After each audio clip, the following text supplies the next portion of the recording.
यो सरकार पूर्ण रूपमा जिम्मेदार छ कि छैन। बेलेमा सरकारले काम गर्नुपर्ने काम नगरेको, सामलानी अपनाएका कारण भयावह अवस्था सिर्जना भएको छ। 2 हप्ता अगाडि संक्रमितको संख्या निकै बढ्न थालेको अवस्थामा प्रधानमन्त्रीजी ठुलो तामझामका साथ तयार हुनु बाँकी नै रहेको धरहरा उद्घाटन गर्न जानुभयो। यो गैर जिम्मेदारीको नमुना हो।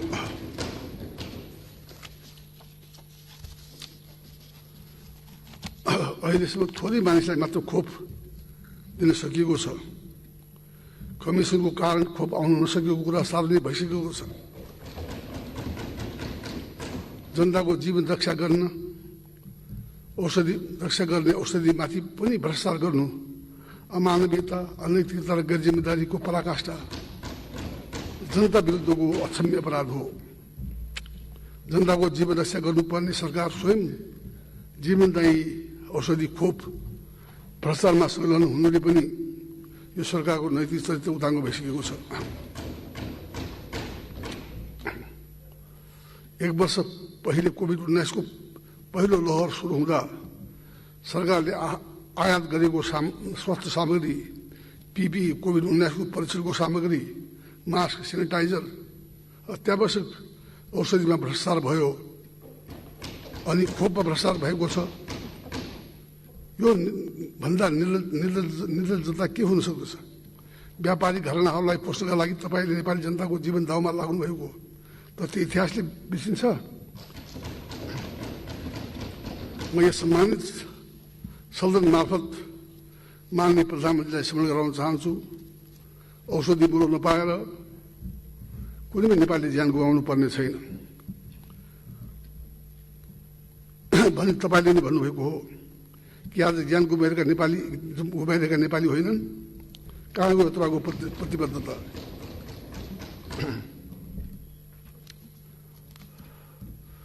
आफ्ना जनताका लागि अक्सिजनको व्यवस्था सम्म गर्न नसक्ने, अक्सिजन बेड, आइसियु, भेन्टिलेटर र अस्पतालको अभावमा जनता मरिरहँदा टुलटुल हेरी बस्ने निरीह प्रधानमन्त्रीले भाषणमा आत्मरति र आत्मप्रशंसा गर्नु विडम्बना बाहेक के हुन सक्छ?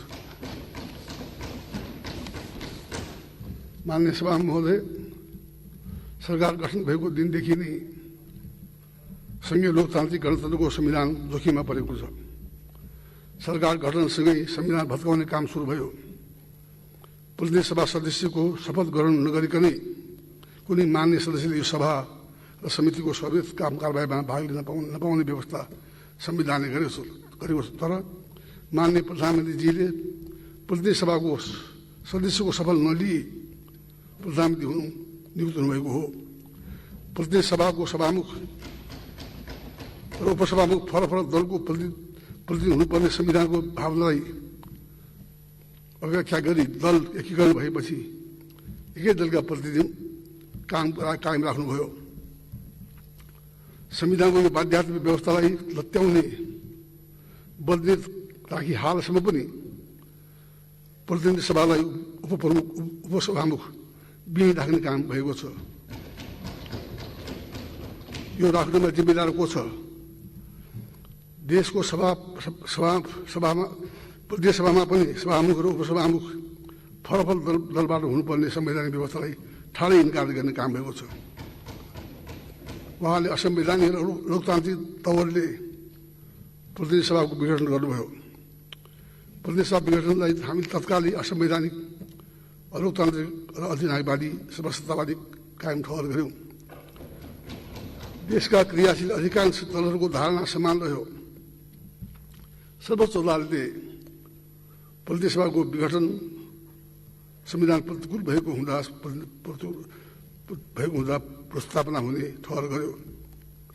प्रतिनिधि सभा पुनर्स्थापना हुने सर्वोच्च अदालतको फैसलापछि नैतिकताको आधारमा राजीनामा गर्नुपर्ने प्रधानमन्त्रीले त्यो पनि आवश्यक देख्नु भएन। विगत 3 वर्षमा संविधानको भावनालाई निस्तेज गर्ने, संसदीय मूल्य र मान्यतालाई समाप्त गर्ने लोकतान्त्रिक विधि र पद्धतिलाई कुञ्चित पार्ने प्रशस्त कामहरू भएका छन्।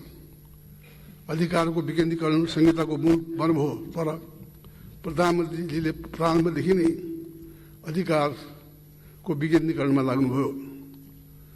राज्यको महत्त्वपूर्ण निकाय वा सरकारका विभागहरू आफू मार्फत राख्ने अभिरुचि जाग्यो। हुकुमी शैलीमा शासन चलाउने कार्य भयो। संविधानको भावना विपरीत संविधानका मूल संरचनाहरूलाई नै भत्काउने संसदीय मूल्य र मान्यतालाई विद्युत पद्धतिलाई कमजोर पार्ने गरी सङ्घीय सांसदलाई छलेर अध्यादेश मार्फत शासन गर्ने स्थिति देखा पर्यो।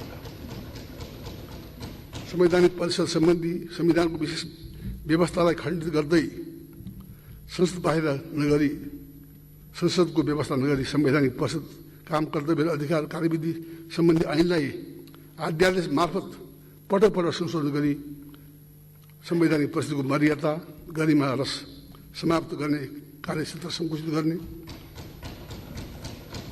संवैधानिक परिषदमा आफू अनुकूल नियुक्त गर्ने प्रबन्ध गरियो। यस्ता धेरै अध्यादेश जारी भए जसको हामीले प्रतिवाद गरेका छौँ। बहुदलीय व्यवस्थामा दलहरूलाई विभाजित गर्ने गरी कमजोर गर्ने प्रयत्न भए। सांसद अपहरण गर्ने जस्ता घटनाहरू सुनिए। संसदको अधिवेशन आह्वान र अन्त्य गर्ने सम्बन्धमा संविधानले विशेष व्यवस्था गरेको छ। यसको राष्ट्रिय अन्तर्राष्ट्रिय परम्परा पनि छन् जुन संसदीय व्यवस्थामा अनुकरणीय हुन्छन्। सरकारबाट मान्य सभामुखलाई जानकारी समेत नहुने गरी संसद अधिवेशनको अन्त्य गर्ने काम भयो। त्यसैले वर्तमान सरकार र संविधान संसदीय मान्यताप्रति प्रतिबद्ध नभएको स्पष्ट छ। संविधान बमोजिम, अत्यन्त मर्यादित, गरिमामय, निष्पक्ष रहनुपर्ने, संविधानको मर्म भावना अनुरूप कार्य सम्पादन गर्नुपर्ने महत्त्वपूर्ण पद र संस्थालाई दुरुपयोग गरी तिनीहरूको महत्त्व र गरिमा कम गरी वर्तमान राजनीतिक व्यवस्थालाई नै कमजोर गर्ने गतिविधिहरू भए। यी घटनाहरूमा प्रधानमन्त्रीमा संविधानमा मुनि हुँ बरु संविधानभन्दा माथि हुँ भन्ने दम्भ व्यवस्था भएको प्रमाणित भएको छ।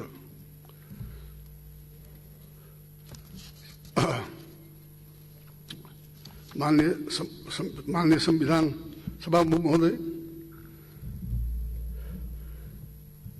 बितेका 3 वर्षमा देशमा भ्रष्टाचार मौलाएर आयो। भ्रष्टाचारका ठुला ठुला काण्ड भए। सरकारको बहुमूल्य जग्गा र सम्पत्ति बिना मूल्य व्यापारिक घरानाहरूसँग मेलमुतो गरी लिजको नाममा दिए। मन्त्री स्वयं कमिसनको खेलमा लागेको घटना सार्वजनिक भए। कोभिड-19 को रोकथाम र नियन्त्रणमासँग सम्बन्धित औषधि सामग्री खोप खरिदको अनियमितता सतहमा आयो र राष्ट्रिय गौरवका महत्त्वपूर्ण योजनाहरू आर्थिक अनियमितता र भ्रष्टाचारको कारण अल्पत्ता परेका छन्। यी कुनै पनि विषयमा विश्वसनीय छानबिन र कारबाही नभएको तथ्य हेर्दा प्रधानमन्त्रीको भ्रष्टाचार नियन्त्रणमा रुचि भएको देखिएन। बरु प्रधानमन्त्रीले अनियमितताको बचाउ गरेको देखियो। सरकारले सुशासनको प्रत्याभूति गर्न सकेन। मान्य सभा महोदय, संविधानको कार्यान्वयनको सन्दर्भमा पनि सरकार असफल भयो। संहितालाई सुदृढ गर्न तत्काल बनाउनु पर्ने आवश्यक कानुन हालसम्म बनेका छैनन्। फलस्वरूप प्रदेश सभा सरकार स्थानीय तहले संविधान बमोजिम आफ्ना अधिकारको प्रयोग गर्न सकेका छैनन्। यस विषयमा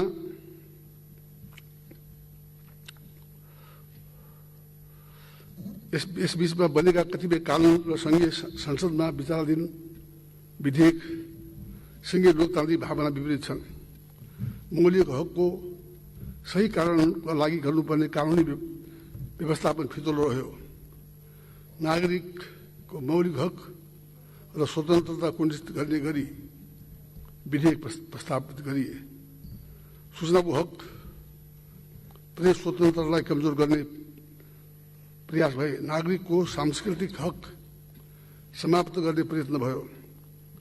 शान्ति प्रक्रियाका बाँकी काम अल्पत्र परेका छन्।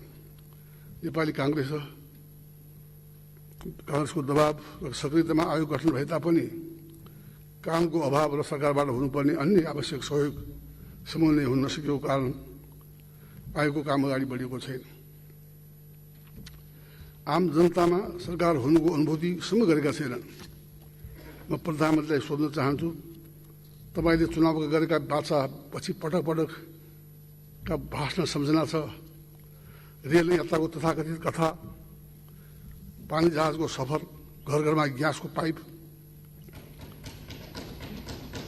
कोही भोकै बस्नु पर्दैन, भोकले कोही मर्दैन, सडक बालक हुने छैनन्, भिख माग्ने मानिस भेटिने छैनन्, कसैले रोजगारीका लागि विदेश जानु पर्दैन भन्ने उक्तिहरू कहाँ गए?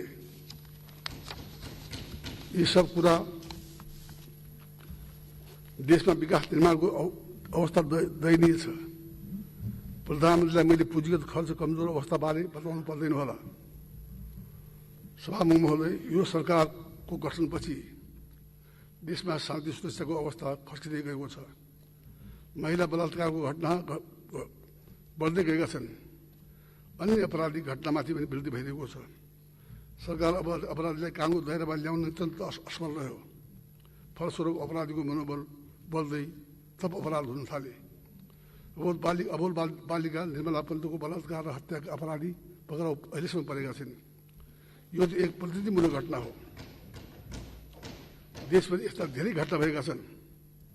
महिला बालबालिकाका बालबालिकाहरू सबैभन्दा बढी अधिष्ठित छन्। देशमा दन्तहीनताको अवस्था विद्यमान छ। देशका नागरिक, प्रशासन, सुरक्षा निकाय, संवैधानिक निकायहरू सर्वत्र राजनीतिक दबाव र त्रासमा काम गरेका छन्। सरकारले अधिनायकवाद र सर्वसत्तावादको अभ्यास गरेको आम जनताको जीवनयापन कष्टकर भइरहेको छ। खाद्य पदार्थमा मिसावट, कालाबजारी, कृत्रिम अभाव, खाद्य सामग्री र अन्य दैनिक उपभोग्य वस्तुहरूको मूल्य वृद्धिका कारण जनता कष्टमा छन्। अहिले देशमा आम हत्याका घटना भइरहेको छन्। आम मानिस अभाव, चिन्ता र निराशामा छन्। यस्तो बेलामा सरकार जनताको अभिभावक बन्न सकिरहेको छैन। सभामुख महोदय, राष्ट्रिय स्तरमा देशको सम्मान र स्वाभिमान कमजोर भएको छ। मित्र राष्ट्रहरूसँग सन्तुलित सम्बन्ध कायम हुन सकेको छैन।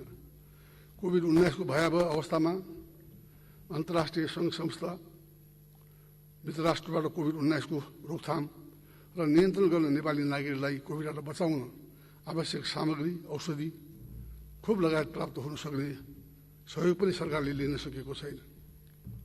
यसरी सहयोग लिनुपर्ने बेलामा प्रधानमन्त्रीले संसार माध्यमबाट नेपालमा कोरोना नियन्त्रण भइसकेको अभिव्यक्ति दिएर अन्तर्राष्ट्रिय समुदायलाई समेत गुमराह गर्नुभएको छ। नेपाली जनताका कारण नेपालमा कोभिड-19 बढेको भनी मान्ने प्रधानमन्त्रीले आफ्नो कमजोरीलाई ढाकछोप गर्न काम गर्नुभएको छ। राष्ट्रको कूटनैतिक क्षमता अत्यधिक कमजोर भएको छ। मित्र राष्ट्रहरूसँग विगतमा भएका सहमति सम्झौताको कार्यान्वयन नभएको आरोप देशको विश्वस्तरमा ह्रास आएको छ। अन्तिममा नेपाली जनताले विगत निर्वाचनमा स्पष्ट बहुमत दिएको सरकार प्रमुख प्रधानमन्त्री माननीय केपी शर्मा ओलीजीले जनता सामु बाचा बिर्सिएको, देश र जनताको हितमा काम गर्न नसकेको, अधिनायकवादी सर्वसत्तावादी चरित्र प्रदर्शन गरेको, सुशासनको प्रत्याभूति दिन नसकेको, देशको स्वाभिमान, मर्यादा र गरिमा बिसाउन सकेको, कोभिड-19 को रोकथाम र नियन्त्रणमा सर्वदा असफल भएको, शान्ति सुरक्षा काम गर्न नसकेको, संविधान विधि र पद्धतिलाई नै समाप्त गरी सङ्घीय लोकतान्त्रिक गणतान्त्रिक व्यवस्थालाई नै आँच पुग्ने कार्य भइरहेको हुँदा अहिले मुलुक जटिल अवस्थामा पुगेको छ। प्रधानमन्त्रीजीले आफैले उत्पन्न गरेको समस्याका कारण विश्वासको मत माग्नुपर्ने अवस्था आइपुगेको छ। नेपाली काङ्ग्रेस माननीय प्रधानमन्त्री राख्नुभएको विश्वासको मत प्रस्तावको पक्षमा मतदान गर्न विपक्षमा मतदान गर्ने जानकारी गराउन चाहन्छु।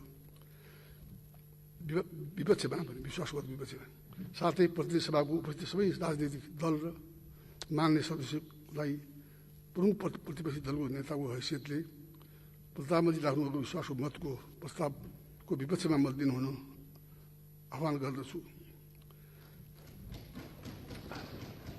माननीय प्रधानमन्त्रीले विश्वास मत प्राप्त गर्न नसक्ने अवस्था छ तसर्थ नेपालको संविधानको धारा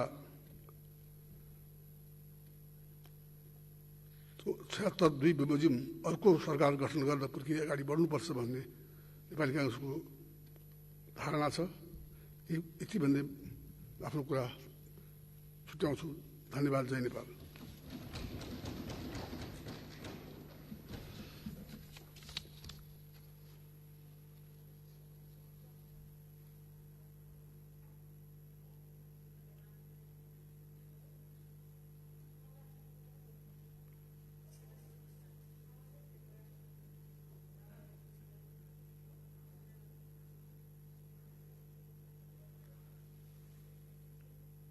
माननीय श्री पुष्पकमल दाहाल प्रचण्ड।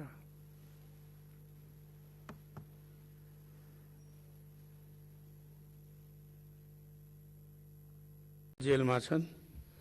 रेशम चौधरीलाई त हामी यहाँ हेर्न चाहन्छौँ, तर उहाँ त जेलमा हुनुहुन्छ। त्यस्तै प्रदेशका मन्त्रीहरू पनि, हाम्रा मन्त्रीहरू पनि तारिखमा छन्। हाम्रा धेरै मेयरहरू तारिखमा बसेका छन् र सैकड़ों कार्यकर्ताहरू अझै पनि विभिन्न किसिमका मुद्दाहरू खेपिरहेका छन्। किन? यो संविधानले गर्दा। अहिलेको जुन अवस्था हामी हेर्छौँ त्यो संविधानको त्रुटिले गर्दा नै हो। यदि हामी जुन आन्दोलन गरेका थियौँ, लोकतान्त्रिक मधेसी मोर्चाले जुन आन्दोलन गरेको थियो संविधानमा संशोधनको लागि, यदि त्यसबेला हाम्रो कुरा सुनिएको भए त सायद आज जुन स्थिति छ संविधानप्रति र संविधानले गर्दा त्यो आउने थिएन। हुन त प्रधानमन्त्रीलाई मजबुत बनाउनु, मैले सुने यहाँ प्रधानमन्त्रीजीलाई मजबुत बनाउनको लागि सरकार चाहिँ पुरा समय काम गरोस् भन्नको लागि संविधान बनाइयो, 76 धारा बनाइयो। तर त्यो धाराले त अहिले के देखाइरहेको छ कि प्रधानमन्त्री त त्यो धाराले त मजबुत बनाएको छैन, त्यो धारालाई त प्रधानमन्त्रीलाई कमजोर बनाइदिएको छ। यदि 2 वर्षभित्रै प्रधानमन्त्रीजी कुनै अल्पमतमा पर्नुहुन्छ भने के अवस्था होला? त्यस्तो अवस्थामा 2 वर्षसम्म त अविश्वासको प्रस्ताव पनि ल्याउन सक्दैन उनको विरुद्धमा। तर यदि अल्पमतमा पर्यो भने के बजेट बनाउन सकिन्छ त? कसरी देश चल्छ त? र त्यस्तो गम्भीर त्रुटिहरू यो संविधानमा देखा परिरहेको छ र हामीले संविधान संशोधनको माग अहिले पनि गरिराखेका छौँ। हाम्रो जुन मुद्दाहरू छ, म प्रधानमन्त्री प्रति आभार पनि प्रकट गर्छु, धन्यवाद दिन पनि चाहन्छु र सरकारलाई पनि र अन्य नेपाली कांग्रेसका नेता शेरबहादुरजी, अध्यक्ष शेरबहादुरजी तथा प्रचण्डजीलाई पनि म धन्यवाद दिन चाहन्छु कि उहाँहरू हाम्रो मुद्दालाई मान्नुहुन्छ, हाम्रो पीडालाई सुन्नुहुन्छ, तर उपचार चाहिँ भइरहेको छैन। म प्रधानमन्त्रीप्रति किन आभार प्रकट गर्छु कि उहाँले हाम्रो कुरा सुन्नुभयो र त्यसतर्फ कार्य गर्ने पनि अगाडि बढ्नु भएको छ। हाम्रा करिब 120 जना जति साथीहरू चाहिँ मुद्दाबाट मुक्त भएका छन् अहिले। तर अझै पनि हाम्रा साथीहरू, नेताहरू जेलमा नै छन्, कैदका सजाय भोगिरहेछन्, तारिखमा छन् र लुकीछिपी बस्ने अवस्था अहिले पनि छँदैछ र त्यसको पनि निराकरण होस् भन्ने चाहिँ हामी चाहन्छौँ, हाम्रो दल चाहन्छौँ। त्यसैले यो अवस्थामा चाहिँ हामी कसैलाई मत दिने अवस्थामा छैनौँ। पक्षमा चाहिँ विपक्षमा चाहिँ हामी तटस्थ रहन चाहन्छौँ, किनकि अहिले पनि हामी विभेदबाट पीडित छौँ, भेदभावबाट पीडित छौँ। जातीय आधारमा, क्षेत्रीय आधारमा यो लोकतन्त्र आइसकेपछि पनि जति तपाईँले हामीले प्रयास गरे पनि त्यो मेटिएको छैन। र लोकतन्त्रको जुन स्वतन्त्र वातावरण छ त्यो सबैले उपयोग गर्न पाओस्, सबैको लागि होस्, कोही पनि जेलमा नरहोस्। मात्र एउटा अधिकारको लागि आन्दोलन गर्दाखेरि क्रिमिनललाई सजाय होस् जो अपराध गर्छ, तर राजनीतिक कारणले जुन आन्दोलनहरू भएको छ त्यसले गर्दा चाहिँ यो सजाय भोग्न नपरोस्, यो अवस्था कहिले पनि नआओस्।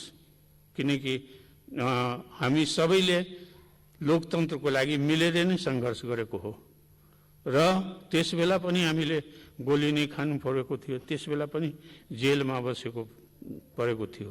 तर यदि लोकतन्त्र पछि पनि यही अवस्था रहन्छ भने तब त त्यो के भन्ने, त्यसलाई लोकतन्त्र भन्ने कि नभन्ने, कि भेदभाव भन्ने, विभेद भन्ने, के भन्ने? कहाँ? हर जग्गा त एउटै किसिमको चेहरा, एउटै किसिमको चाहिँ मानिसहरू देखिन्छ। जबकि हामी बडो गर्वले भन्छौँ कि हाम्रा समाज चाहिँ डाइभर्स समाज छ, हाम्रो डाइभर्स संस्कृति छ, हरेक चिजमा हामी विभिन्नता तर एकसाथ बसिराखेका छौँ हामी। र तर एकसाथ बस्दा पनि समानता छैन, महिला पुरुषमा चाहिँ विषमता छ, अधिकारको लागि सङ्घर्ष, उहाँहरूको पनि सङ्घर्ष छ। त्यस्तै जातिको आधारमा, दलितको आधारमा पनि अहिलेसम्म चाहिँ समाजका जो आर्थिक दृष्टिकोणले, सामाजिक दृष्टिकोणले पछाडि परेको छ त्यो पीडाबाट चाहिँ अहिले पनि मुक्त हुन सकेको छैन। त्यसतर्फ चाहिँ हाम्रो प्रयास हुनुपर्छ। अनि मात्रै यो संविधानमा हाम्रो पनि ओनरसिप चाहिँ महसुस हुन्छ कि यो संविधान हाम्रो पनि हो, हाम्रै प्रतिनिधिहरूले बनाएको संविधान हो। त्यो अनुभूति चाहिँ अहिलेसम्म चाहिँ हामीले गर्न सकेका छैनौँ। किनकि कुनै पनि संविधान संशोधनको कुरा त आयो, कुनै पनि संविधान चाहिँ सार्वकालिक सार्वभौम हुँदैन। त्यसमा संशोधन आवश्यकता परेमा संशोधन गर्नुपर्छ र हुनुपर्छ। त्यो आवश्यकता त आइसक्यो, परिसकेको छ। यो संविधानले आफै भनिरहेको छ कि संशोधन गर, होइन भने जो देशमा अहिले जो परिस्थिति छ त्यो परिस्थिति चाहिँ बार पटक चाहिँ आइरहन्छ।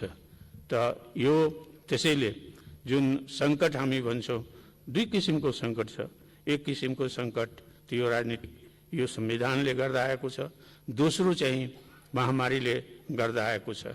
जनताको त बेहाल छ, बेरोजगारी बढेको छ, खान पाइरहेको छैन, काम पाइरहेको छैन, दवा औषधि पाइरहेको छैन। यो अवस्था त हाम्रो समाजको छ। जति सरकारले प्रयास गरे पनि त्यो सबैको समक्ष चाहिँ पुग्न सकेको छैन। किनकि आज के छ कि यो महामारी त घर घरमा देखा परेको छ, परिवारमा देखा परेको छ, गाउँमा चाहिँ पुरै गाउँ नै सङ्क्रमित भएको देखिन्छ। त यो अवस्थाबाट त हामी यसको त उपचार हुनैपर्छ, गर्नैपर्छ।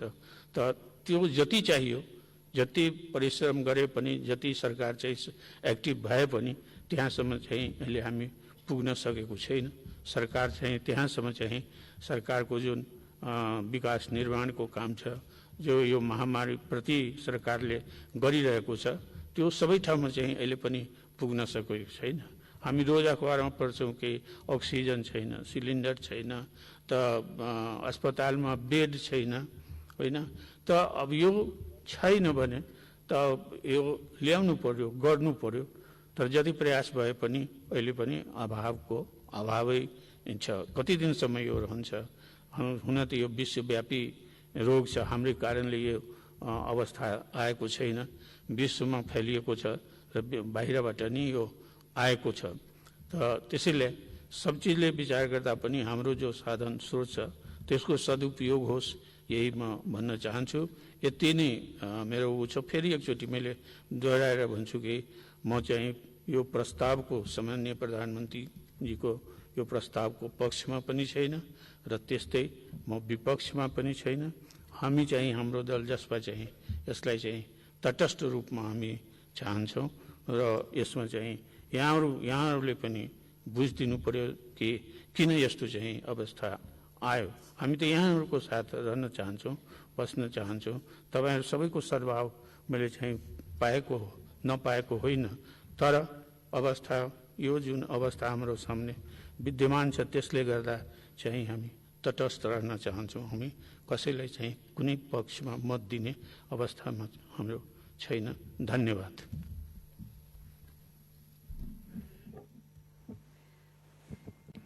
मान्य श्री लाभको कामना गर्दछु। डब्ल्युएचओले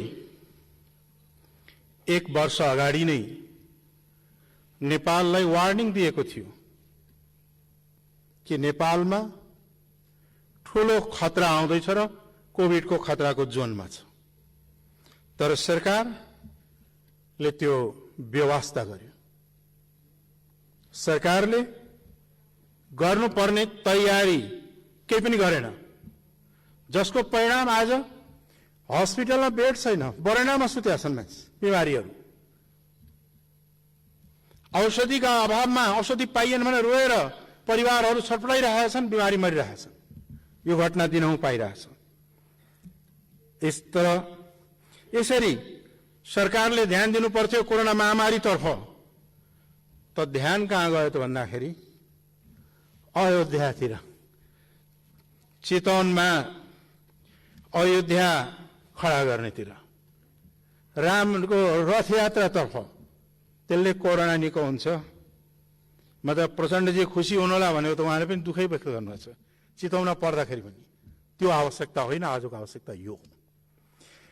र जहाँ तक सवाल छ कि सभामुख महोदय, यो 3 वर्ष समझदारी त प्रधानमन्त्रीले गर्नुहुन्छ।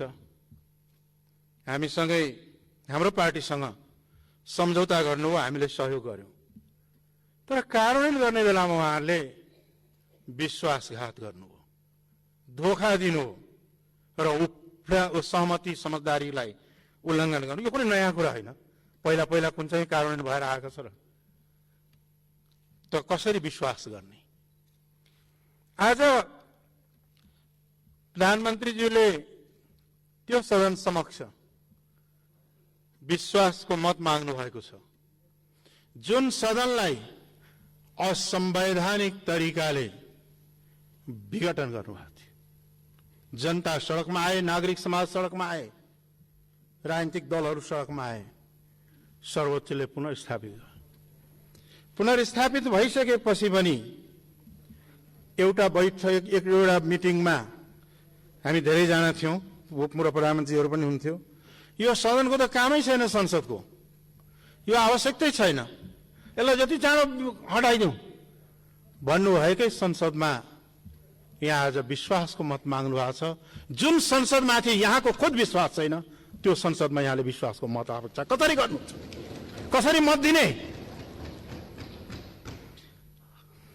र अर्को कुरा, नेपाल संघीय लोकतान्त्रिक गणतन्त्र हो।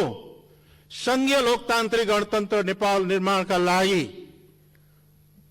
हजारौं हजार सपुतले बलिदान दिएको छ। संविधानमा स्थापित भएको छ। भले यसमा त्रुटि छन्, यसमा हाम्रा रिजर्भेसनहरू छ। सामान्य प्रधानमन्त्रीज्यू यहाँकै क्याबिनेटले निर्णय गर्नुहुन्छ संघीय लोकतान्त्रिक गणतन्त्र लेख्न पाइँदैन भनेर। यो के हो? यो संघीयतालाई समाप्त पार्ने खेल होइन। यहाँले बोल्नु भएको छ संघीयता भनेको यहाँ केन्द्रको इकाइ मात्रै हो, बढ्ता फुर्ती नदेखाओ भनेर। संघीय प्रणालीमा प्रदेशहरू, प्रोभिन्सहरू पार्टनर हुन्छन्, पार्टनर हुन्छ, सहकारी नै हुन्छ। त्यो चाहिँ के छ भने भागीदारहरू हुन्छ। यहाँले संसदीयताको विकृत रूप प्रस्तुत गर्नु, त्यति मात्रै गर्नु भएन। प्रदेशहरूले संविधानकै एकल सूचीमा पाएका अधिकारहरूलाई कानून बनाएर प्रदेशबाट खोस्ने काम गर्नु हो। जस्तो भूमि सम्बन्धित, वन सम्बन्धित अहिले पनि मुद्दाहरू सर्वोच्चमा परिरहेका छ। अनि संहितालाई समाप्त पार्ने, समावेशिता, सबभन्दा न्यून समावेशिता यही 3 वर्षमा भएको छ। यहाँले गरेका नियुक्तिहरू भएकाहरू पलपटाएर हेरे हुन्छ। यहाँले समावेशितालाई समाप्त पार्ने रचना गर्नुभयो। त्यसै सालमा गएर यो संविधानलाई समाप्त पारेर संघीय गणतन्त्रलाई नै धरापमा पार्ने खेल भयो। के यो संघीय लोकतान्त्रिक गणतन्त्र कसैले दानमा या कसैले यो चाहिँ तस्तरीमा राखेर दिया हो र? यो बलिदान, त्याग बलिदानबाट प्राप्त भएको उपलब्धिलाई चाहिँ के छ भन्दाखेरि धरापमा पार्ने कार्य गर्नका लागि र पछि गएर यसलाई समाप्त पार्नका लागि यहाँका विश्वासको मत दिने हो र? अब अर्को सेक्टरमा हेर्दाखेरि राष्ट्रिय समस्याहरू हाम्रा मुलुकमा छन्।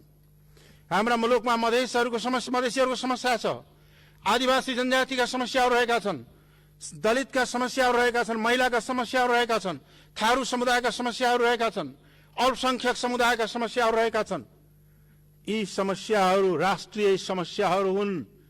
यसलाई समाधान गर्ने प्रयाससम्म 3 वर्षमा गरिएन। यी राष्ट्रिय समस्याको समाधान गर्नु न प्रयास भयो, न चाहिँ के छ भन्दाखेरि संघीयतालाई संस्थागत गर्नुको सट्टा यसलाई उखलेर फाल्ने र कमजोर पार्ने चेष्टा गर्नु हो। मुलुकलाई दिएको यही हो। अब यस सँगसँगै चाहिँ के भन्दाखेरि अब मधेसको कुरा गरौँ। अहिले अलिअलि मधेसीहरूलाई फकाउन खोज्दै हुँदो रहेछ। यहाँ नै हो नि त, हामी सबै मधेसीहरू बसेका थियौँ। यो समतल भूमि देख्नेदेखि मधेस भन्नुहुन्छ, ओ युपी बिहारतिर मधेस छ भन्नुहुन्थ्यो। युपी बिहारै फेरि देखाइराख्नु भएको छ। यी नेपालमा मधेसको, मधेस नेपालको अभिन्न हो, युपी बिहार मधेस होइन।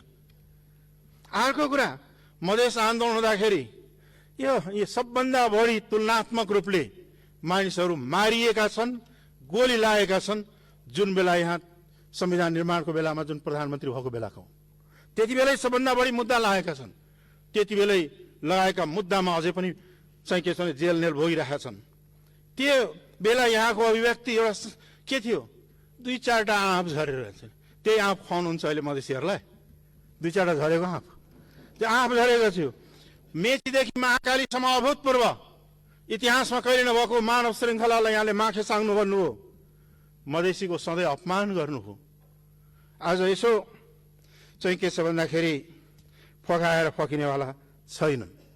र अर्को कुरा के हो भन्दाखेरि सबभन्दा कम नियुक्तिहरू, रोजगारका अवसरहरू तुलनात्मक रूपले हेर्ने हो भने यहाँकै 3 वर्ष कार्यकालमा मधेसीहरूले पाएका छन्। सबभन्दा कम पाएका छन् तुलना गरेर हेर्नु।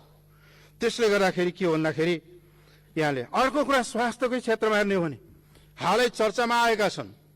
स्वास्थ्य मन्त्रीजी पनि हुनुहुन्छ, सुनिराखेको छु। सत्यता के हो, कमिसनका कारणले, करोडौं कमिसनका कारणले भ्याक्सिन आएन। हामीलाई पहिलो खोप त लगायौँ, 8 हप्ताभित्र दोस्रो खोप लगाउनु पर्थ्यो। खोइ त कति हप्ता बितिसक्यो।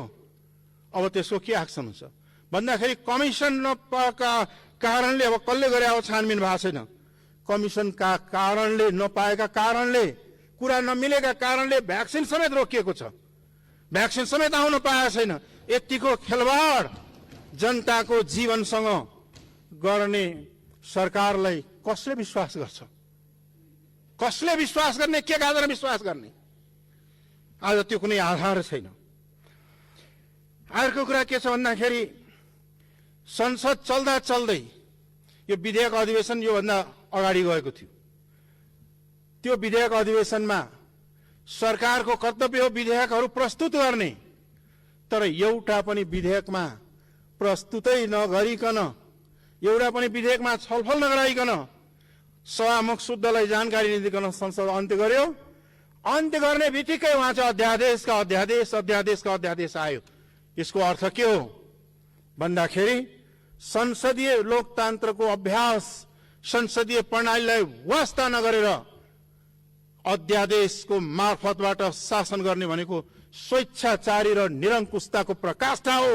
के त्यसको लागि मतदान गर्ने, पक्षमा मत दिने? आज अरू त कुरा छोडिदिउँ, ट्रान्सप्यारेन्सी इन्टरनेसनलको एउटा रिपोर्ट छ जो यहाँ सबैलाई थाहा भएको। कि नेपाल यस्तो देश हो जहाँ सरकारले नै भ्रष्टाचारलाई ढाकछोप गर्छ भनेर राष्ट्रिय जगत के अन्तर्राष्ट्रिय जगतमा पनि त्यसमा चाहिँ के छ भन्दाखेरि भएका छन्। विकासको कुरा हुन्छ। अब यहाँहरूकै रिपोर्टहरू मैले हेरिरहेका थिएँ। आयोजनाहरू अत्तो पत्तो छैन, डिजाइन पनि भइसकेको छैन, बजेट पनि छैन, हतार हतार शिलान्यास प्रचार हुन्छ। अनि पूर्वाधार निर्माण नै छैन। अनि चाहिँ के छ भन्दाखेरि उहाँ कम्प्लिटै भएको छैन। त्यो कम्प्लिट गर्ने कम्पनीले भनिरहेको छ भाइ यो 1.5 वर्षमा कम्प्लिट हुन्छ, अहिले भएकै छैन भन्दाखेरि हतार हतार उद्घाटन हुन्छ। इनकम्प्लिट आयोजनाको उद्घाटन र बजेट बिना, व्यवस्था बिनाको चाहिँ के शिलान्यासलाई विकास भनिँदैन। त्यो विकास, त्यसको अर्थ रहन्न प्रधानमन्त्रीज्यू।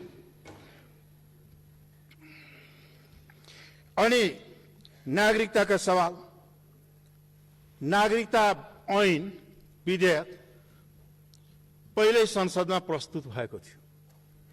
आजसम्म सरकारले नागरिकता विधेयक किन संशोधन विधेयक किन पास नगराएको? किन संसदमा टेबल भएन? किनभने त्यो यहाँले ठान्नुभयो होला कि यो नागरिकता समस्या भनेको मूलतः मधेसीहरूको समस्या हो। त्यसकारणले यो चाहिँ किन चाहिँ के छ भन्दाखेरि गरिराख्ने होइन। नागरिकता समस्या भनेको सम्पूर्ण नेपालीको समस्या हो। तराई, हिमाल र पहाड सबै क्षेत्रमा नागरिकताको समस्याको रहेको छ र अहिले पनि लाखौं लाख नागरिकहरू छन्। तिनका समस्याको समाधान गर्नका लागि संविधान संशोधन विधेयक चाहिँ के छ भन्दाखेरि आएको, तर त्यो अहिलेसम्म चाहिँ के छ भन्दाखेरि कतै पनि त्यसलाई कार्यान्वयन गर्नका लागि संसदमा प्रस्तुत गरिएन र चाहिँ के छ भन्दाखेरि त्यो अहिलेसम्म किन गरिएन? अहिले त्यसले गर्दा नागरिकहरू, मुलुकका बाउ पनि नागरिक, आमा पनि नागरिक, बुवा जन्मिएको नेपालमा भनेर जन्मसिद्ध नागरिकता, आमा पनि नेपालमै जन्मिएर नागरिकता लिएको जन्मसिद्ध नागरिकता, छोराछोरी कसरी चाहिँ गैर नागरिक भए? यस्तो परिभाषा कहाँ छ र दुनियाँमा? त्यसलाई अन्त्य कहिले गर्ने हो भन्ने त्यो एउटा गम्भीर सवाल अझै पनि चाहिँ के छ अगाडि छँदैछ। अर्को चाहिँ के छ भन्दाखेरि यस्ता आइरहेका छन् समस्याहरू, एउटा गम्भीर रूपले यी समस्याहरू देखिएका छन्। अर्कोतर्फ के हो भन्दाखेरि संसद, योभन्दा अगाडि सांसदहरूको अपहरण प्रशासनका केही पूर्व प्रशासक र प्रशासक लगाएर भयो। यी सांसदहरू बसिरहनु भएको छ। मुद्दा दर्ता गर्न जाँदा शुद्ध चाहिँ के छ अपहरणमा परे, मेरो मुद्दा दर्ता गरिदेऊ भन्दा पनि दर्ता गर्न नदिने, पछि गएर त्यसलाई पेन्डिङ गर्ने, यस्तो किसिमको व्यवस्थामा कसरी सुशासन हुन्छ? आज यो 3 वर्षमा निर्मला पन्तदेखि लिएर त कति हो कति, सबभन्दा बढी बलात्कार र हत्या हिंसाका घटनाहरू, दलितका चाहिँ के छ हिंसाहरू, महिला हिंसाहरू र चाहिँ के छ भने असुरक्षाका सबभन्दा बढी घटनाहरू घटेका छन्। राज्यको पहिलो कर्तव्य नै जनताको जीवधनको रक्षा गर्नु हो, तर त्यो कार्य यो घटनाक्रमले हेर्दाखेरि सरकार जनताको सुरक्षा दिनमा असफल सिद्ध भइसकेको छ। आज कुनै ठाउँमा पारदर्शिता छैन। आज विधि र प्रक्रियाका आधारमा शासन प्रणाली चल्नुपर्ने हो, तर आजकल एउटा नयाँ वर्डहरू धेरै पपुलर भएको छ। त्यो के हो भने सभामुख, सेटिङ भन्ने शब्द, जहाँ पनि सेटिङ छ भन्ने छ, जहाँ गयो उही सेटिङ। यो सेटिङ शब्दबाट, यो सेटिङ प्रक्रियाबाट चल्ने शासन प्रणाली लोकतान्त्रिक हुँदैन। लोकतन्त्रमा विधि, संविधान, विधि र प्रक्रियाबाट सञ्चालन हुने र त्यसभित्र टेकेर अगाडि बढ्ने प्रणाली हो। निश्चित रूपमा पनि अहिले पनि चाहिँ के छ भने आज संसद त बसिरहेका छौँ, तर आउने दिनमा बस्ने हो कि नबस्ने हो यो आशंका छ। यो बेला वास्तवमा भन्ने हो भनेदेखि नियमित अधिवेशन हुनु पर्थ्यो। नियमित अधिवेशन बोलाउनलाई सरकारले सिफारिस गर्नु पर्थ्यो र त्यही चाहिँ के छ भन्दाखेरि यो प्रस्ताव राख्नु पर्थ्यो। प्रधानमन्त्रीले विशेष अधिवेशन बोलाएको संसदीय प्रणालीमा त्यस्ता उदाहरणहरू बिरलै पाइन्छ, तर त्यो कार्य भएको छ। अब नीति कार्यक्रम पनि अध्यादेशबाट आउने होला, बजेट पनि अध्यादेशबाट जाने होला, अनि के हो सबै अध्यादेशबाट चल्ने हो भने संसदीय प्रणालीको औचित्यहीन साबित हुन्छ र संसदले आफ्ना अधिकारहरू प्रयोग गर्ने, आफ्ना चाहिँ के छ भन्दाखेरि बहसहरू, निर्णयहरू लिने अवस्थाबाट चाहिँ के छ भन्दाखेरि वञ्चित पारेर जाँदा त्यसले उब्जाउने प्रवृत्ति के हो भन्दाखेरि एउटा निरङ्कुशतातर्फ नै डोर्याउने हो, मुलुकलाई लोकतान्त्रिकरणतर्फ डोर्याउने होइन। त्यस कारणले आज संघीयता, समावेशिता, राष्ट्रिय पहिचानका मान्यताहरू, समावेशिताका सवाल, धर्मनिरपेक्षताका सवाल, लोकतन्त्रका सवाल र राष्ट्रिय समस्याको समाधान सँगै आर्थिक विकास र समृद्धिको सवाल आज देशको अगाडि महत्त्वपूर्ण सवाल हो। तर यी सवालहरूमा पहिला त अलिक आशा पनि लागेको थियो। प्रधानमन्त्रीजी भन्ने गर्नुहुन्थ्यो, समृद्ध नेपाल, सुखी नेपाली। तर आज हेर्दाखेरि दरिद्र नेपाल, दुखी नेपाली भएका छन् प्रधानमन्त्रीजी हो। दरिद्र नेपाल, दुखी नेपालीको रूपमा उहाँले अगाडि बढ्नु, माने कथनी र कर्नीमा फरक भएको छ। र यस अवस्थामा चाहिँ के छ भन्दाखेरि यस्तो परिस्थितिमा चाहिँ के भन्दाखेरि विश्वास मत कसरी दिने एउटा गम्भीर चिन्ताको विषय भएको छ। मुद्दाका सवाल छन्। यहाँकै पालामा सबभन्दा बढी मुद्दा लगाइएको छ मधेस आन्दोलनको बेलामा। ती मुद्दाहरू राजनीतिक चाहिँ समस्याहरूको समाधान आपराधिक आरोपबाट हुँदैन। राजनीतिक आन्दोलनमा उठेका समस्याहरूको समाधान राजनीतिक हुनुपर्दछ र सबै मुद्दा खारेज र सबै बन्दी रिहा गरेर ती मुद्दाहरू, ती समस्याहरूलाई समाधान गर्नका लागि अगाडि बढौँ। यहाँले सम्माननीय प्रधानमन्त्रीज्यूले यही संविधान संशोधनको कुरा गर्नुभएको छ। दुई पटक संविधान संशोधनको प्रस्ताव हुनु त त्यति ठुलो कुरा थिएन, यही प्रस्तुत भयो र यहाँले नै, यहाँको दलले नै त्यसलाई विरोध गर्न मत दिएको कारणले पारित हुन सकेका थिएन। त्यो अझै पनि हामी ताजा छ, हाम्रो दिमागमा छ। यहाँहरूकै सरकारमा हुँदाखेरि पनि संविधानलाई एकदम त्रुटिपूर्ण छ, यसलाई संशोधन गरौँ, सुधारौँ, यसलाई परिमार्जन गर्नका लागि एउटा चाहिँ के छ भने कन्स्टिट्युसनल कमिसन बनाऊ, के अरे एउटा कमिसन बनाएर चाहिँ के अरे सुझाव लिऊ, अगाडि बढौँ भन्दाखेरि यहाँले यो संविधान संशोधनको कुरा गर्दा त मादल बजाउन थाल्छ। आजकल त प्रधानमन्त्री आफै मादल बजाउनु भएछ त, अरूले त बजाओस् नबजाओस्, के आइपर्यो त्यस्तो? कान चाहिँ के कसलाई सुनाउनु पर्ने हो त्यस्तो? त्यस कारणले यस्ता कुराहरू चाहिँ के हुन् भन्दाखेरि विश्वासै नलाग्ने कुराहरू अगाडि आएका छन् र यो विधि प्रक्रियाबाट नभइकन अध्यादेशबाट शासन चलाउने तरिकालाई त्यागौँ, संसदीय परम्परा, मूल्य र मान्यतालाई आत्मसम्मान गरौँ, अगाडि बढ्न सिकौँ र बढ्ने प्रयास गरौँ, जुन प्रधानमन्त्रीज्यूबाट हुन सकेको छैन।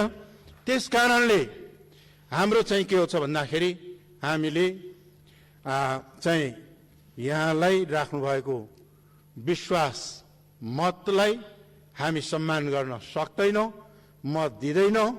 हाम्रा पार्टीका साथीहरूले चाहिँ के भन्दाखेरि यो विश्वास मतको विरुद्धमा मतदान गर्ने र विकल्प खोज्ने बाटोतर्फ अगाडि बढिसकेको कुरा अवगत गराउन चाहन्छु। हवस् त, धन्यवाद। माननीय श्री प्रेम सुवाल, यहाँलाई समय 5 मिनट।